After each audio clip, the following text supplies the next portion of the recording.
श्री स्वामी समर्थ. लक्ष्मी प्राप्तीसाठी व सुखी जीवनासाठी मी काही घरगुती उपाय व तोडगे तुम्हाला सांगणार आहे. चला तर मग व्हिडिओला सुरुवात करूया. बघा, पहिला उपाय असा आहे की घरात एक छोटासा का होईना फिश टँक हा नक्की ठेवावा. तर दुसरा उपाय असा आहे की स्वयंपाकघरामध्ये चुकूनही औषध गोळ्या या ठेवायच्या नाहीत. तिसरा उपाय, जेव्हा आपण देवघरामध्ये कलश ठेवतो, सर्वच देवघरामध्ये कलश ठेवले जातात, पण तुम्हाला माहीत आहे का हा कलश कधी बदलावा? तर हा कलश अमावस्या किंवा पौर्णिमेला बदलावा. तसेच रोज रात्री झोपण्यापूर्वी आपल्या पत्नीच्या तळहाताला पतीने नक्कीच स्पर्श करावा, कारण स्त्रीच्या तळहातावर ही माता देवी लक्ष्मीचा वास करत असते. बघा, चौथा उपाय असा आहे की घरात आलेल्या संकटाच्या काळामध्ये तुम्ही कधीही बायकोला दोष देऊ नका. आता पाचवा उपाय असा आहे की सर्व बाथरूमचे दरवाजे नेहमी बंद ठेवा. सहावा उपाय, रोज प्रत्येक पती पत्नीने नियमितपणे आपल्या पतीसाठी प्रार्थना केल्याने पतीची वाईट गोष्टी किंवा संकटेही दूर होतात आणि पतीची जी काही आर्थिक समस्या असते ती दूर होते आणि त्याची आर्थिक वृद्धीही होत असते. आता सातवा उपाय, देवाला दिवा लावताना नेहमी 2 वाती करून लावाव्यात. आठवा उपाय, घर नेहमी स्वच्छ नीटनेटके ठेवा. म्हणजेच काय होईल तर घरामध्ये सकारात्मक ऊर्जा देखील वावर करत असते किंवा सकारात्मक वातावरण घरामध्ये निर्माण होत असतं. नववा उपाय, महिलांनी बेसिनमध्ये खरकटी भांडी ठेवू नये, तसेच किचन ओटा पूर्णपणे साफ करून ठेवावा. 10वा उपाय, सकाळी लवकर उठणे, पतीच्या अगोदर म्हणजेच ब्रह्ममुहूर्तावर उठून घराची साफसफाई करावी, तसेच अंगणाची सुद्धा साफसफाई करावी.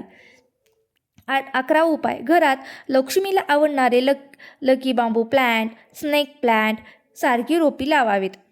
बघा, 12 उपाय, जेवणाची ताट तयार करताना कधीही 3 पोळ्या वाढू नयेत. आपल्या शास्त्रामध्ये असे सांगितले आहे की आपले पूर्वज हेच सांगतात, कारण 3 पोळी कधीही सुतक असलेल्या ठिकाणीच वाढले जाते.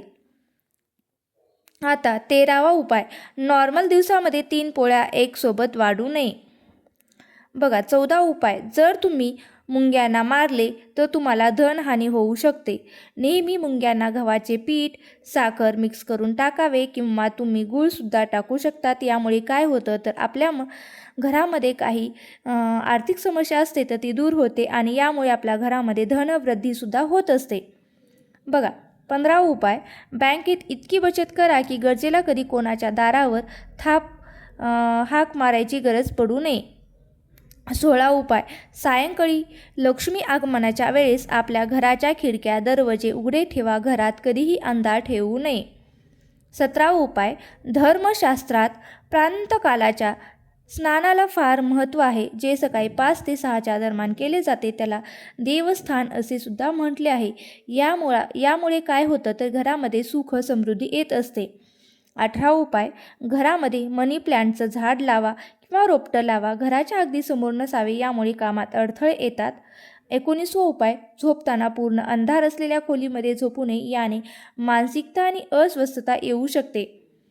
20, कधीही घरातून बाहेर पडताना कचरा किंवा झाडू नका किंवा पाहुणे मंडळी बाहेर गेल्यावर सुद्धा झाडू मारू नका.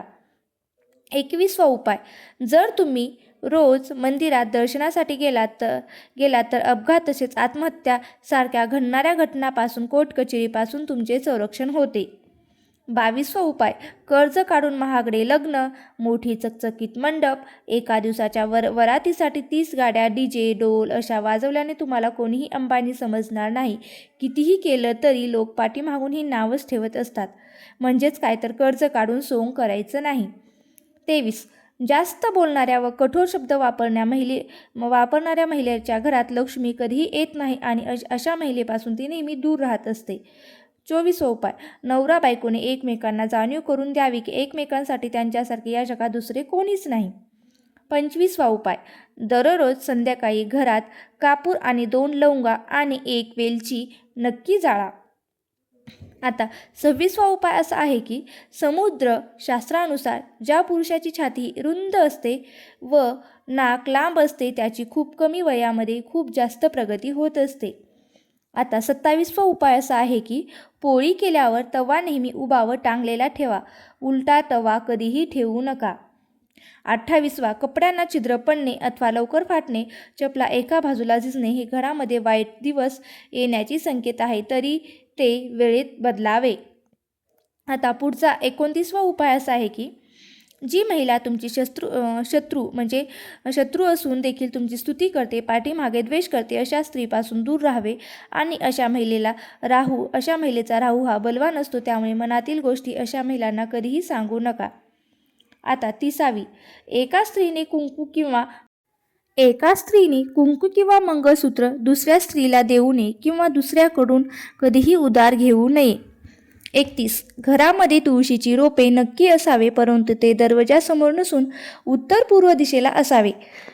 32, रात्री नखे कापल्याने आर्थिक तंगी येते, तसेच दाताने नखे कधीही कुरतडू नये, त्यामुळे काय होतं तर घरामध्ये दरिद्रता येत असते. घरात आरडाओरडा किंवा किंचाळून कधीही बोलू नये.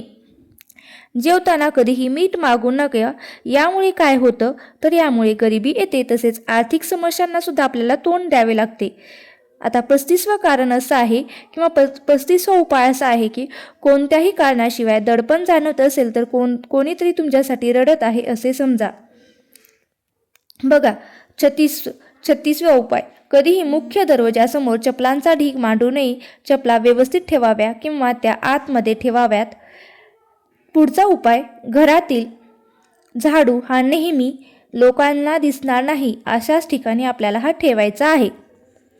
बघा, तुम्हाला हा व्हिडिओ कसा वाटला, तुम्हाला मी सांगितलेले उपाय कसे वाटले नक्की मला कमेंट करून सांगा. तुम्हाला जर हा व्हिडिओ आवडला असेल तर नक्की लाईक करा, शेअर करा आणि चॅनलवरती नवीन असाल तर चॅनलला सबस्क्राईब करून घ्या.